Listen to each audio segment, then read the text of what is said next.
I'll go ahead and let you hit record. Awesome. Um, a bit of an intro. Why are we doing this today? Why are there four speakers? Generally, when we've been talking about AI, even in our AI for Good series, it's been really easy to stay at this level of ideas, what's possible, what's coming next, what's exciting. And these are all really great conversations, and we've been really happy to have them. But this session is really about zooming in on the practical applications of AI, because we've been seeing across very different contexts, people are absolutely making choices about how AI is being built, who it is for, what kind of systems it reinforces or challenges. And so we really want to highlight the real stories who are here today of people and leaders who are navigating this world of social good in an AI era. Today, we have four change makers who are each building something really concrete with AI. Maybe when I say your name, you can give a wave to the camera so people know, though it's pretty obvious. But first, well, not first, we will be hearing from Lukas, who is working on democratic deliberation. There he is. Thank you, Lukas, in Europe. Then we will be hearing from Elly, who is using AI to support communication and accessibility for deaf communities in sub-Saharan Africa, and who is probably still figuring out his tech because he was running a little late due to a presidential commitment. Very fancy. Then we have Andrea with us, who is rethinking how people access nutrition and health support in Latin America. She's down in the corner, Andrea Romo. And then we'll also be hearing from Mejda, who is working on circularity and textile waste in the fashion industry across the MENA region. So a really wide variety of ways AI is showing up in their work. I'm certainly feeling really excited to learn more about what each of them are doing. And we've also given them the prompt and the suggestion that we're really excited about how they're navigating the very real tensions that all of us are navigating when it comes to building in this space. So again, not staying super lofty, not going, this is what it could be, but this is what we are actually doing and how we're tackling it. So as I mentioned at the top, our flow is very simple. We'll hear an introduction from each of them, and then we will open things up for a Q&A with the four of them. But before we dive in, and because it's Changemaker Exchange, you know we love a check-in. So if you've been here before, we suggest that you actually put us into gallery view, which you can typically find in the top right hand of your Zoom screen. Perhaps you have me as a speaker, but you can click on these dots that are in the top right corner and switch to gallery view. And then we'll be using the reaction function. I really love a send with effect reaction because it's very nice, but you might just want to use a simple reaction like this. The rest is pretty self-explanatory. So here we go. React if, yeah, I see Thela, awesome. Maybe we do a quick test. Can people react? So I see that you're with me and that you're not. I see Michelle, I see Mejda, Philip. Okay. Cool. Ruben, Federica, awesome. Love it. I was worried there for a second. Okay. React if you are currently working with or in AI. React if you are currently working with or within AI. All right. A few people. I see Ruben. I see Philip, Jose. Okay. I actually would say I'm working with it occasionally, but maybe not as much as some folks in the room. Cool. So we have a few people that are in this space. They're thinking about it. React if you're still figuring out how AI shows up in your work. You're like, I see it. I'm not sure. I'm actually here to kind of learn some more. I think that would be me. I'm like not 100% sure. Maybe you're totally an AI whiz and you're still trying to figure it out. Michelle, Fella, okay. We've got a few of us in the room. React if you've seen AI used in a way that has made you uncomfortable. React if you've seen AI used in a way that has made you uncomfortable. Yeah, a few of us. Definitely something that can feel relatable in this time. What about react if you've seen AI used in a way that genuinely impresses you or makes you go, holy cow, I had no idea that was possible? Mejda, Jose, cool. Few of us getting inspired by the possibilities. All right, I even got the big explosion on my screen. Um, React if you've thought about the environmental impacts of AI. Few of us, Arun, Mejda, Andrea. Yeah, also something on our minds. We're like, wow, this is amazing, but at what cost? How do we mitigate it? Um, React if you've thought about who is missing from the data sets that are behind and training AI. So thinking about those data sets, who's being included, what kind of voices are being represented? Yes, Lukas, Federica. Okay. So really a room of agreement here, which is nice. Sometimes I don't feel that that's always the case. And finally, react if you've had a conversation about AI and really ended up more confused than when you started. React if you've had a conversation about AI and ended up more confused than when you started. Yeah, a few of us. If I could find my reaction button, that's definitely me. Um, so feeling relatable. All right, cool. We've got some pros in the room too. Thank you all for doing that quick check-in. It's so nice for us to see just who's in the room, what kind of feelings are there. We really do hope that you'll leave today with a clearer picture of how AI is being used in the real life. And I don't think we can promise less confusion because AI is being used in complex ways by our four speakers. Hopefully you can find something concrete here today. Okay, so without further ado, I would love to start sharing the screen with our amazing speakers and change makers that we have today. And while Federica gets us spotlighted, I'll pull them up here. There they are. So we'll spend probably the next 20, 25 minutes hearing from each of them, give a bit of an introduction of where they're coming from and how they are approaching AI for good, which is in varying different ways, but also some that are probably going to be quite overlapping. As they speak, we really invite you to ask questions. You can ask them direct questions. I won't be able to get to every single one, but I will make a commitment that Lukas and Andrea, Mejda, and Elly, who's missing from my screen, Federica, if we could get him there, will at least be able to see the questions that you're asking. So, make them provocative. And then we'll get the call finished with. Okay. Andrea, how are you feeling? You ready to go? Yes, hi Yeah, everyone.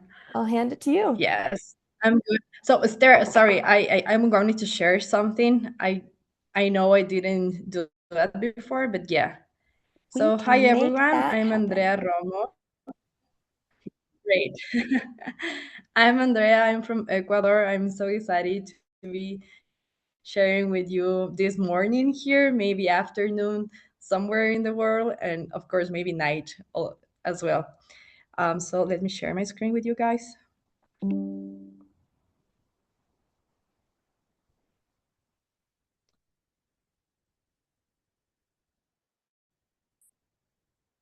So just a sec.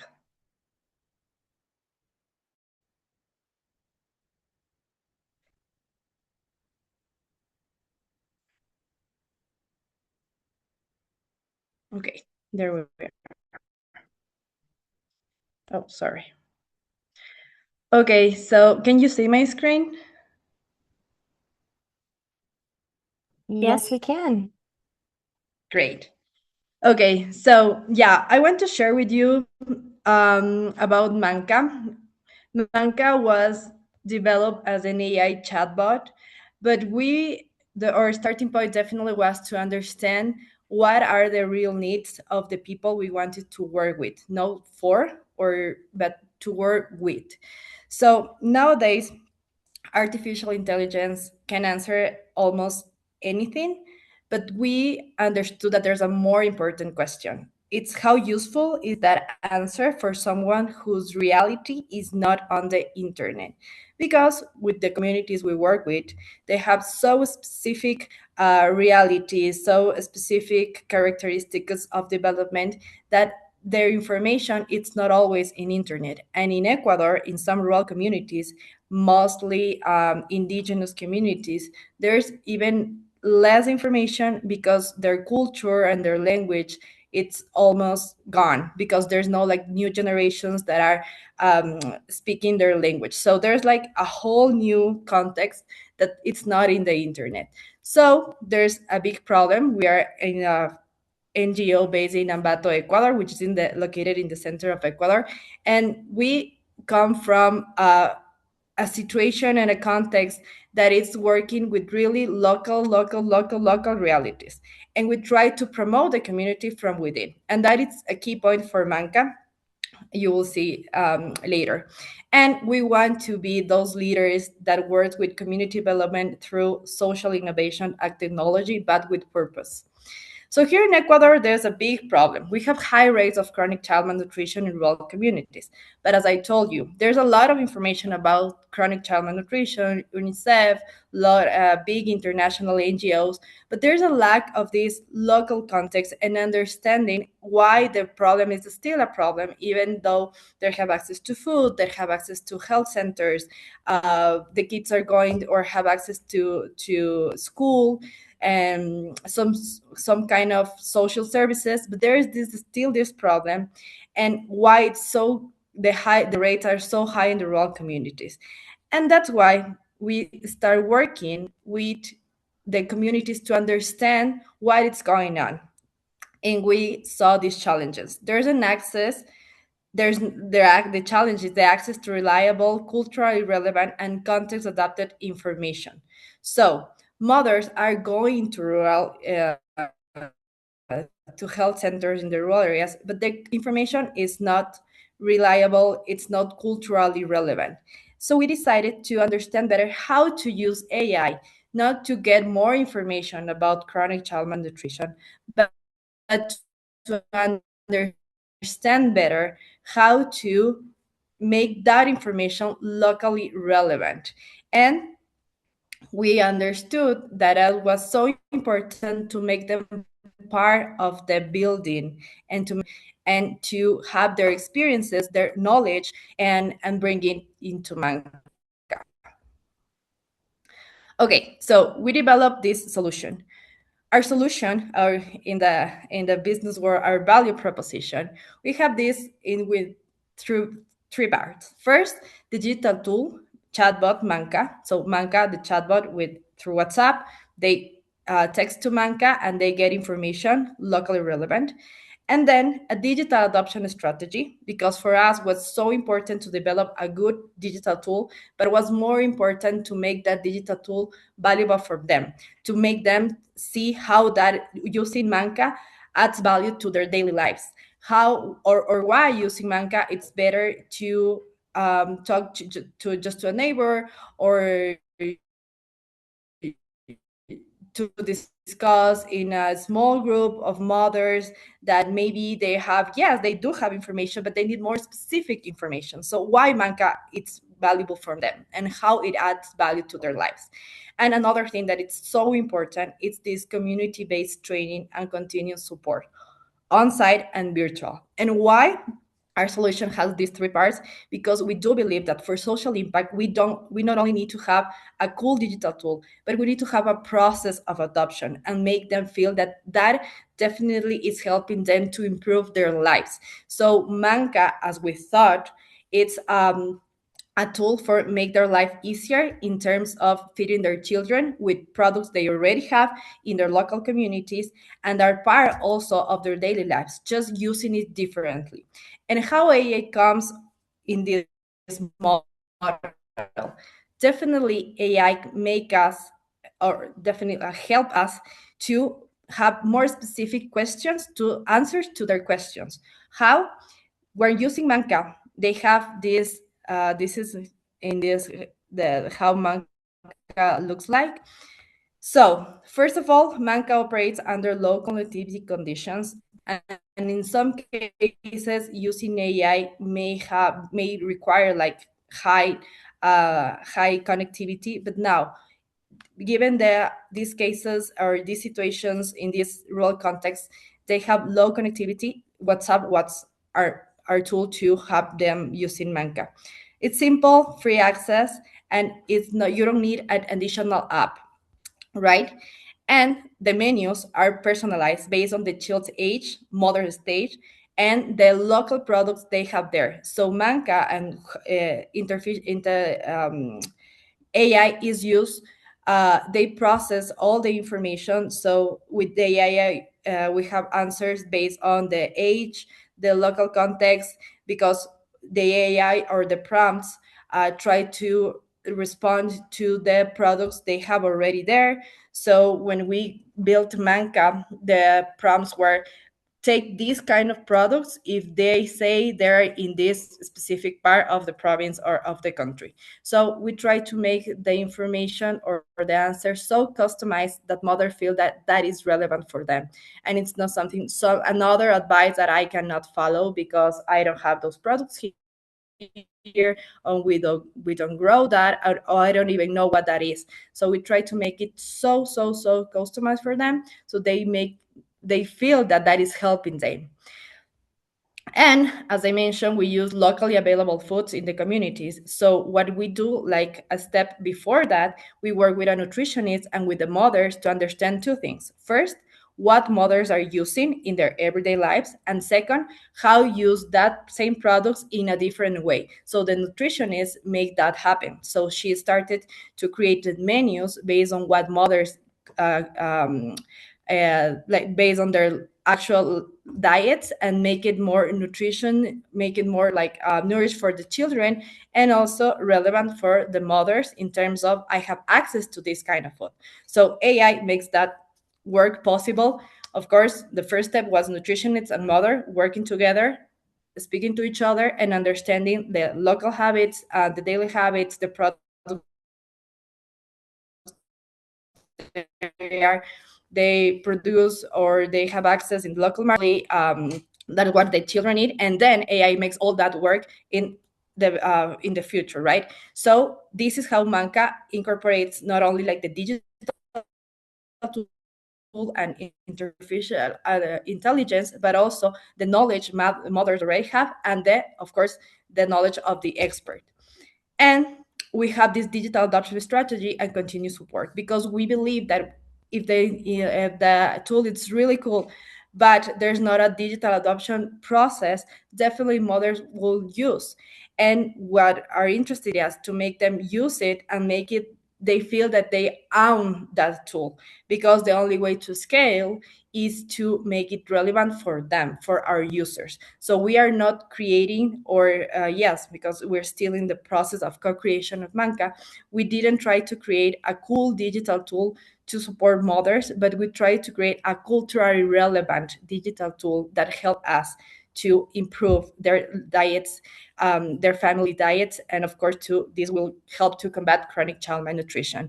So we are trying to build a sustainable ecosystem based on based on AI, but also using AI so locally, understanding and using AI to understand better the local context, that the information provided by MANKA it's locally and culturally relevant for the mothers. And we started with a pilot plan in Parroquia Rosario, which is one of the parroquias. It's like a community, a village with the highest rates of chronic child malnutrition in Ecuador. And we started with 40 families. We Thank have some key partners. Yes, sorry, Sorry, how much? Andrea. I'm gonna pause you there. This is so exciting, but let's not get too deep into the details. Do you want to say one last thing to wrap up and then Yes, we'll move definitely. on? Yes. So I want to share with you that our digital adoption strategy, based on what we've tried to do, like through the whole process, make us have an information application rate of 94%, showing that using AI with this approach of making locally relevant definitely has results. So two things to close my intervention. First, a cool digital tool using AI to make it locally relevant, and second, have a digital adoption strategy that makes what we are planning to do definitely adding value to the life of the families. Thank you. Amazing, Andrea. Thank you so much. And what a powerful way to round it out. We've shared information about MANKA and Andrea in the chat, so you can also follow along there. We were just in Ecuador in Latin America, and we're actually going to zoom over to Tunisia with Mejda and hear about textiles. Thank you so much again, Andrea. Hello, everyone. I'm happy to be here today, and I'll be starting to share my screen. So, let's start. Mhm.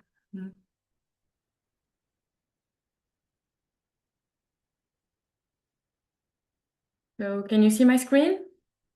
Yes, we can. Perfect. So, hello everyone. I'm Mejda. I'm the co-founder of AGARUW. And this journey started at from COVID.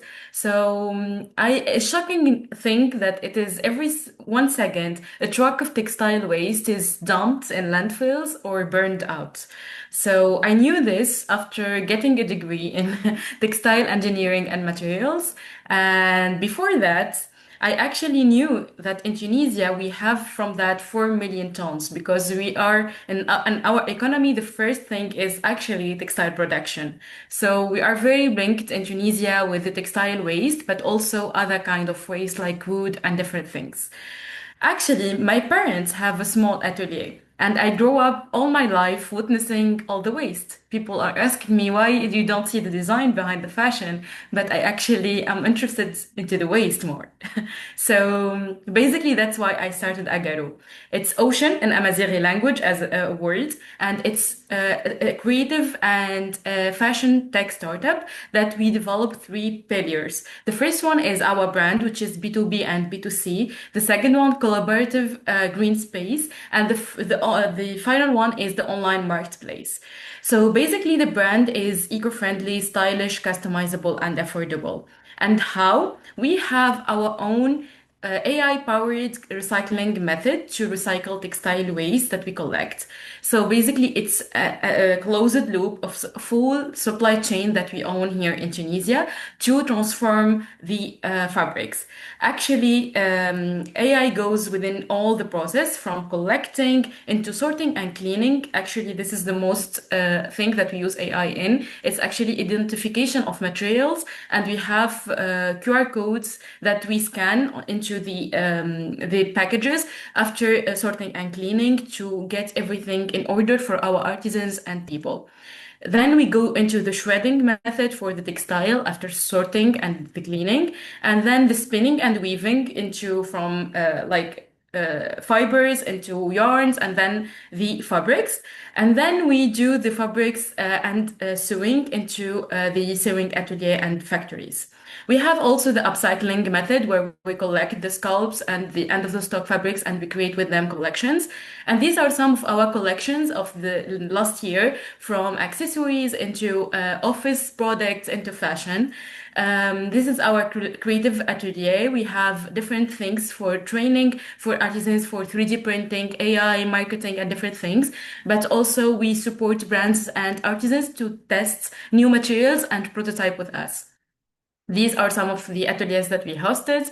And we have the online marketplace, which is basically an online marketplace that connects the artisans and our own brand products with the consumers. But actually, we are now launching the platform, which is pioneering in Tunisia and in the region, to connect the sellers, ateliers, and the people that have the waste that is we can be recycled together. So this will have recommendation optimization with AI that connects and match you with the person of who somewhere in the world that you can connect with to collaborate. And actually, we started doing this. One of the people that we work with from Sweden created some products in Tunisia. So this actually already tested and will be launched next month.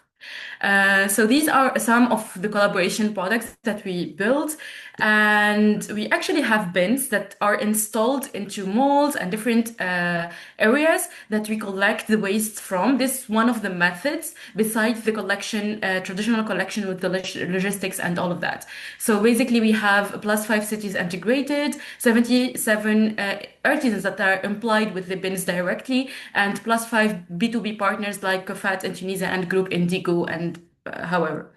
So the third thing that we use AI in is the carbon footprint emission tracker system. This is specifically for our products and the materials that we have. We actually calculate everything since we control the whole value chain from the production, from the sourcing actually until the end of the life of the product. So we have the QR codes on every item, which is a fashion or office product or B2B big order that we collect all the data from it and we give reports for the B2B people and actually the people that are now becoming aware about this.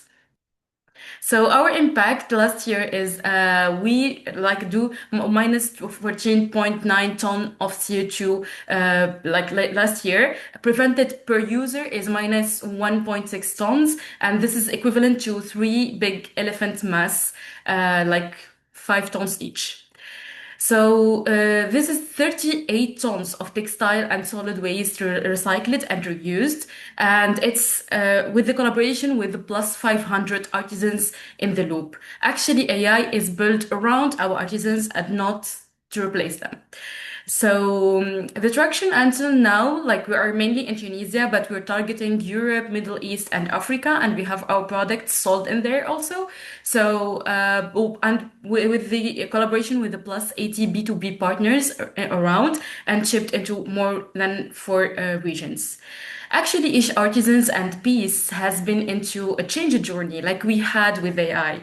So we are here to tell that story. Thank you. Wow, amazing. Thank you, Mejda. And what an immense amount of experience talking about AI with partners. I think that would be a really interesting question to see in the chat, right? Like you're integrating this into so much of your work, and then you have to go out and convince people that it works and that it's right and that you're following in both your values and those of your partners. So super interesting story. Thank you so much for sharing. I will ask, thank you, thank you. We're going to keep moving. As a reminder to those in the room, if you have specific questions for any of their speakers yet, please feel free to drop them into the chat. They could be really, really granular, or they could be a broader question for everyone who is speaking. We're going to hear from Lukas and then Elly. Lukas, you're taking us up into Europe. You're based in Berlin, and would love to hear about Deliberaide.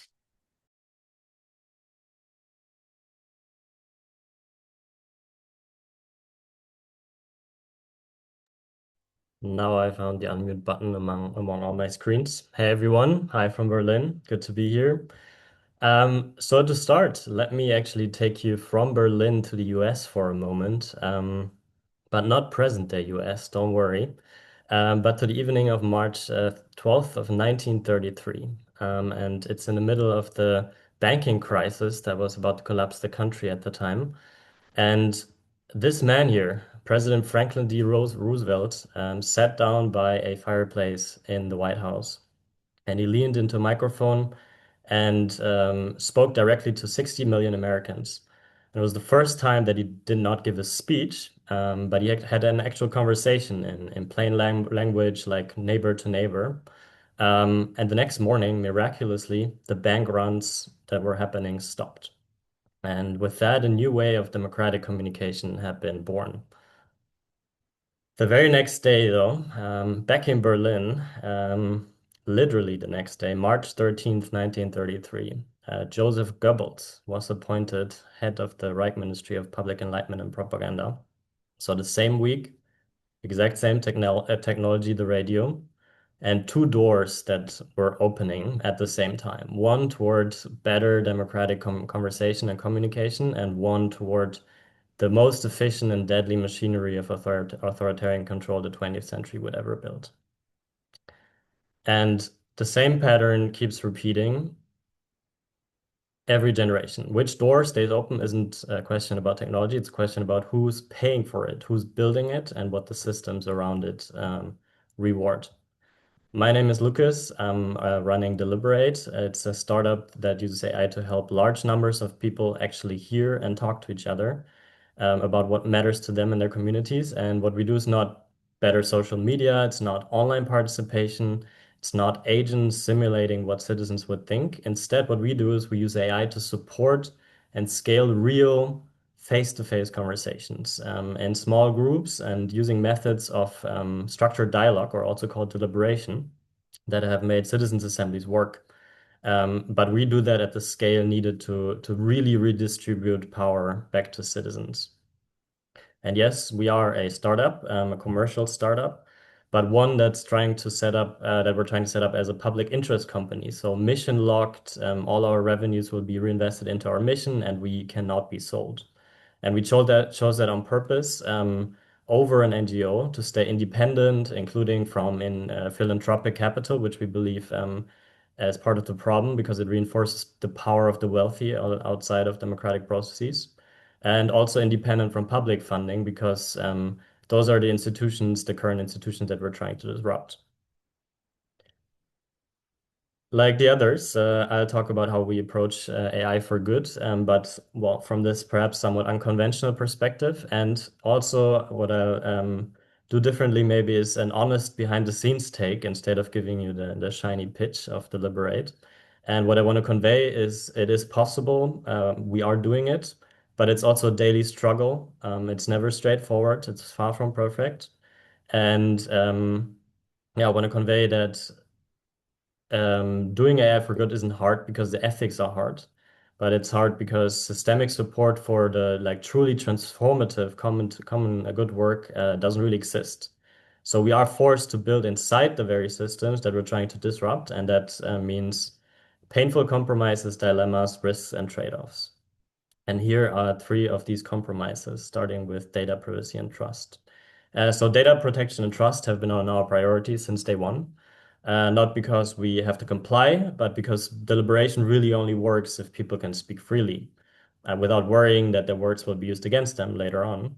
And just briefly, technically, what we do is we capture small group conversations via live speech to text, and then we use AI to make sense of what was said. So we analyze, summarize, report on the discussions. And so you can imagine that every design decision that we make in that pipeline is a privacy decision by definition. So we built an automatic anonymization of transcripts, also immediate deletion of audio data, distinguishing between different speakers based on tone of voice, but never identifying speakers based on voice signatures, which could technically be possible. Anonymization by default, and all of that not because GDPR required any of this to do required us to do any of that, but because we believe in it. But almost immediately, customers came and asked for the exact opposite. They're asking for speaker identification, for audio retention, for personal information to be kept. And so on our new platform, we slightly softened our stance. Retention is now allowed through active opt-in, which means that consent is now the user's responsibility and not ours anymore. However, other lines we're still holding and we hope to continue to hold. We're not using any data for training. We're not making a deliberation data itself part of our business model. No voice signature identification, no demographic matching, no emotion analysis. But each of those in market terms is an incredibly high value feature. And we are deliberately leaving that on the table because we believe we have to. We are holding the lines. We are holding them against immense pressures. We're an early stage unfunded startup, and that's really hard. And there's barely any public or civic funding that helps fill us the gaps or the revenues that we lose because of that. So we have to endure it ourselves, really. Secondly, scaling the deliberation without replacing humans, also a tough challenge. Everything we use AI for, facilitation, note-taking, sense-making, analysis, humans can do and have always done so far. But there just isn't enough of them and enough funding for training more humans so that we can actually scale deliberation for deep democratic transformation and power redistribution, which we want to achieve. So we use AI to do parts of deliberation, parts of facilitation, parts of note-taking, parts of sense-making to really make that structured dialogue possible at scale, where it currently isn't. But there is an honest risk. The same tools can also be used to replace humans where they already existed. In fact, a few months ago at a roundtable in Brussels, I was attended by deliberation experts, EU institutions, civil society. Half of the room really spent 2 hours challenging us or challenging me, not on the technology, but on the why. Why are we building this in the first place? And one speaker said something that I keep thinking about. Please, they said, don't use the cost argument with public officials, because the moment you tell a mayor that AI makes deliberation cheaper, you've given them the permission to never fund the human version. Advocate for more money instead. So they are afraid the tools we're building will be used to replace humans wherever those humans currently exist. And they're right to be afraid of that. I admit that. But here's the thing. We are really trying to we're really not trying to take chairs away from facilitators already in the room. We're trying to put chairs in rooms where then we're never going to be any. Because citizen power really means taking power from current decision makers, and it's not in their interest to fund their own replacement. So there were never going to be the budgets for doing so. Citizens' assemblies have stayed a beautiful boutique practice for 20 years, not because the evidence is missing, but because nobody was paying for it. But there's the part where, well, that's the part that we don't get to deny. So the same tools that put new chairs in new rooms can also be used to remove chairs from old ones. And we are designing ours to augment human capabilities, not to replace them. The deliberations themselves we keep as human as possible, but we're not the only ones building this kind of thing, and the Brussels critics are warning us about the real risks that we don't know how to fully prevent. And thirdly, at the same time, this public funding scarcity also shapes what we build on and the realization of our public interest company structure. 2.5 years ago, when we started building, there was no AI for Democracy fund anywhere with real money in it. And the first ones only opened this year, and even those are tiny. But what was on the table was the Microsoft for Startups startup program. One form, and we got accepted. We got $25,000, and I'm about to wrap up. So everything Deliberaide does today runs on Azure, on proprietary models and cloud infrastructure. We would love to migrate to non-big tech open source infrastructure, but we really can't afford it. And also the public interest company that we want to start and we have committed to doing, we can't implement yet because we lack the resources to do it. There's no official legal form for it, so you have to hire lawyers. So unfortunately, we haven't been able to realize that to protect our mission simply because we were missing the resources. So this is what doing AI for good looks like for us, and very honest take. There are 3 places where the gap between what we set to build and what the system lets us build is wide enough so that it really hurts. We're building anyway because the door that Roosevelt opened in 1933 is still ours to keep open and open further. That's my firm belief, but only if we're honest about who's paying to close it. So thank you very much, and I'm really looking forward to your questions. Thank you, Lukas. Super powerful and really, really appreciating the honesty about how to navigate these tensions that feel so human and so important, but also are core to how the organization and the company can function and can move forward. I will also be sitting with this point that you were debated on in Brussels and thinking about what that looks like in terms of civic infrastructure. So thank you so much. Again, if there's any questions for Lukas, I have many. Please make sure to put them down. And I see a screen share. If Lukas, you could stop screen sharing, that would be great. Trying hard to do so. I can also boot you off. Yeah, they're seeing a behind the scenes. Elly, we've had you in and out. You've had a big day. Do you want to come off mic and just test that we can hear you really quickly? Yeah, can you get me now? Yes, we can hear you. Lukas, your screen is still up. How do we get it off? I think I'll need screen sharing permissions as well. Let me check. All right, there we go. Okay, Elly, you've got about 5 minutes to take us home with Signvrse. I'll give you a signal when you've got 1 minute. Over to you.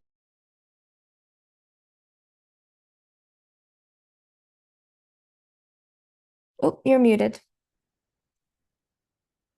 Okay, not sure if you can see my screen. Just gonna share my screen right now, real quick. Share. Is it It, sharing? it usually will load after a couple seconds. You can go ahead and All get right, started. please. Okay, great. Thank you very much, everyone, and my sincere apologies. I think I've just had like some crazy day, but all is well. Yeah, so my name is Elly Savatia. I'm the founder and CEO of Signvrse. We're an assistive technology social enterprise based out of Nairobi. And our work ideally is at the intersection of sign language and technology. But before I talk about my work, I'll take you back to 2019. I had this interaction where we used to train robotics to students around Kenya, and I had my first time interactions with students that had hearing disability. And I couldn't help but just imagine the stark difference of having one interpreter who equally serves as an instructor and a caregiver for about 400 students with 5,000 students. And that ratio for this interpreter to them not being ideal. I had multiple interactions like this when we just go around Kenya training robotics, and that was my introduction to the world of sign languages. And just to give you what those numbers would look like, ideally, these systemic barriers. So deaf people are largely locked out of digital systems. And because most information today is delivered in speech, not in sign language, and even when captions exist, they don't fully solve the problem because for many deaf users, sign language is their first language and not perhaps written text. And so what you end up with here is a structural gap and in access to information, services, education, and even economic participation. And the interesting thing here is that communication is actually a lifeblood to survive. You technically need to communicate to access pretty much everything. And our approach, ideally, from a numbers perspective, about 5% of the world live with hearing loss. And our approach has been to treat accessibility, not like a feature, but infrastructure. And we're building AI systems that translate text and speech into sign language, close to real time, using automated 3D avatars that are powered by motion capture data and a speech recognition technology. At a product level, these ideally shows up in three ways. We have Tab 360. We like to call it a visual Google Translate for sign language, and I'm just hoping my screen will actually reflect. Can you see my screen as I'm switching? We can. All right, great. Yeah, so at a product level, these ideally shows up in three ways. So we have a Tab 360. We like to call it a visual Google Translate for sign language. It picks in text and speech input and outputs virtual characters that sign that are customizable, ideally converting live or static text and speech into sign language. Then we also have a Tap Web that translates content on any web page. Ideally, think an interpreter on a website, and you're able to ideally just hover your mouse and pretty much allows any website or any web page to embed sign language accessibility with a simple integration. And sign language captioning, this is a project charter that we translated for the Kenya National Innovation Agency. So able to translate pretty much any piece of content and information to sign language. And the key idea here is deployment. And we are not just building one-off solutions, but building something that can ping into existing digital ecosystems. And now, when we think about AI for good, I think for us it's very practical, and it's about really removing a real barrier that exists today And we're saying that if a deaf person cannot access perhaps a government website or a banking platform or a healthcare message, or even converse with a healthcare practitioner, that's not a niche issue. It's exclusion at a systems level. So AI becomes useful when it closes this gap. And importantly, we're working in a space that is very underrepresented in AI. Sign languages are low resource, they're highly very contextual, and also not really standardized globally. So part of our work is to make sure that we are building the data sets and the infrastructure that did not exist before. And we're very big on community. And one of the lessons that we've learned for us has been how you build these systems. So if you don't build with the community, you get it wrong. Sign language, of course, it's a culture, it's a language that's owned by the deaf community. And it's not just hand gestures, there's facial expressions, there's body movements, there's grammatical structures to it. And it's technically a full language system and equally as complex a language as French, German is, but much more visual. So we've had to build with this continuous input from deaf users, from how the avatar system moves, how these sentences are structured, which we call them glosses. And that has really directly shaped how we ship and even our product decisions. So we've really made even major pivots, like just redesigning our avatars entirely, based off this feedback. And there's also and yeah, so we've collected about 6,000 words that represent about 15,000 words and phrases in the sign language corpus, and we worked very closely with more than 20 deaf signers that have actually really informed the data set. And we've built the largest data set for an African Sign Language. And of course, we have a revenue model, and we ideally work closely with corporates and government to ideally enable accessibility as a service.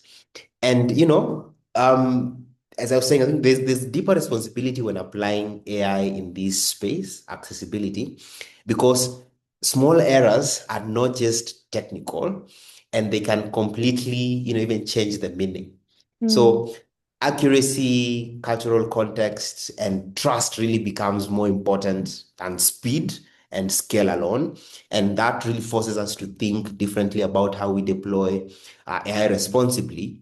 And, looking ahead, we think the future is one where sign language is not an afterthought, but accessibility, and not just for hearing impaired.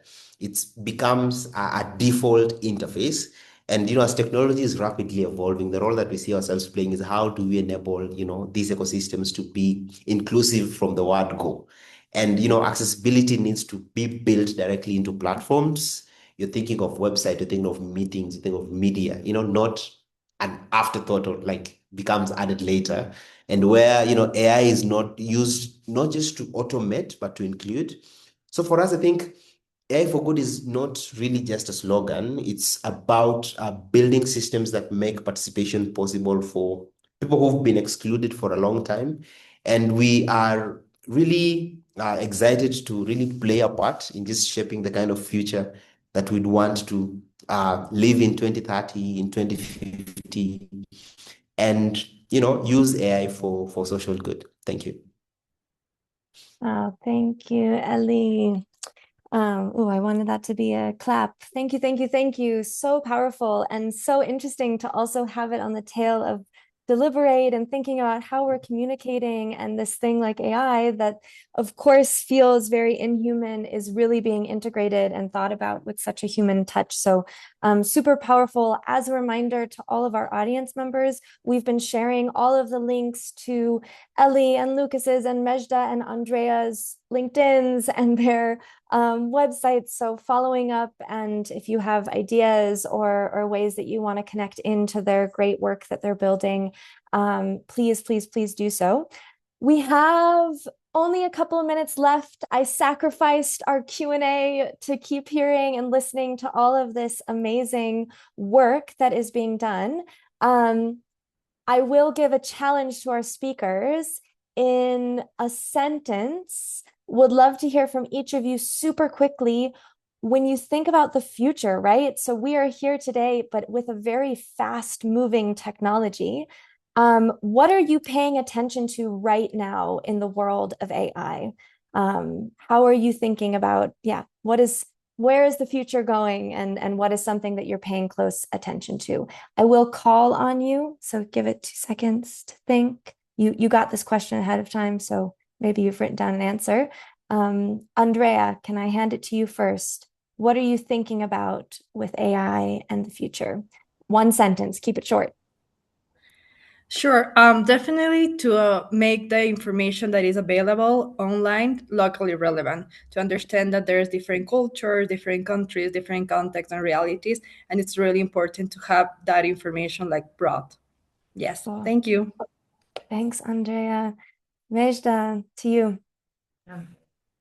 So, from our experience, I think in the next years, the biggest shift will not just be the technical part of it, but the structural part. Like Mm, AI will define everything on who and when we participate in the economy, actually. And all of this does concentrate the value or distribute it on who. So this is like mm, we're building towards more inclusive using AI to connect with local ecosystems and not the other thing around. So it's like about mm, circular economies into global value chains. So mm. Big stuff. Thank you, Mejda. Lukas, to you, what are you paying attention to in the future?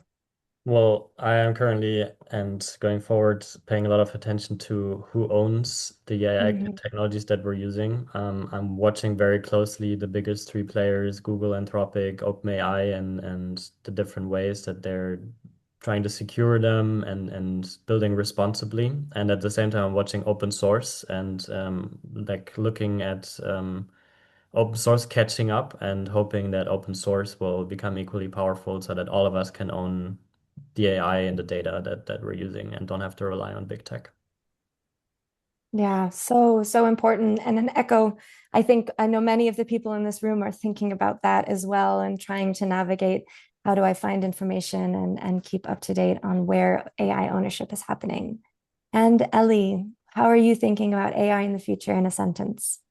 I think we're paying attention to like key three things quickly, how quickly AI is becoming real time and multimodal, and also how power is consolidating, just around a few platforms and models, whether governance can keep pace to that.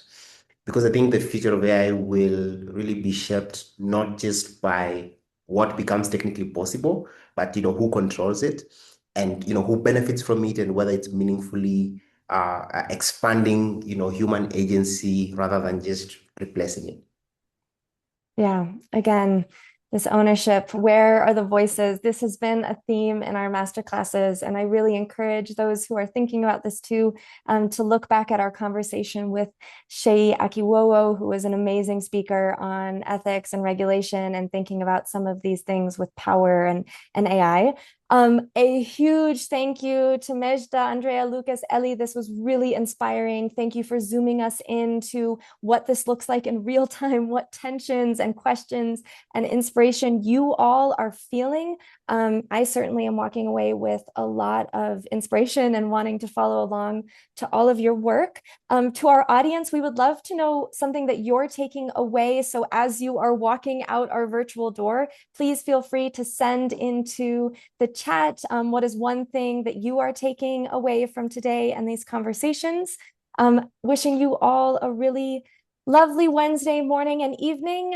This is our last masterclass, but perhaps we will be back. Always follow along and watch things on our AI Hub. Thank you all so much for being here and wishing you a great rest of your day. bye bye. Bye, Ciao. everyone. Thank you. Ciao. Bye, everyone.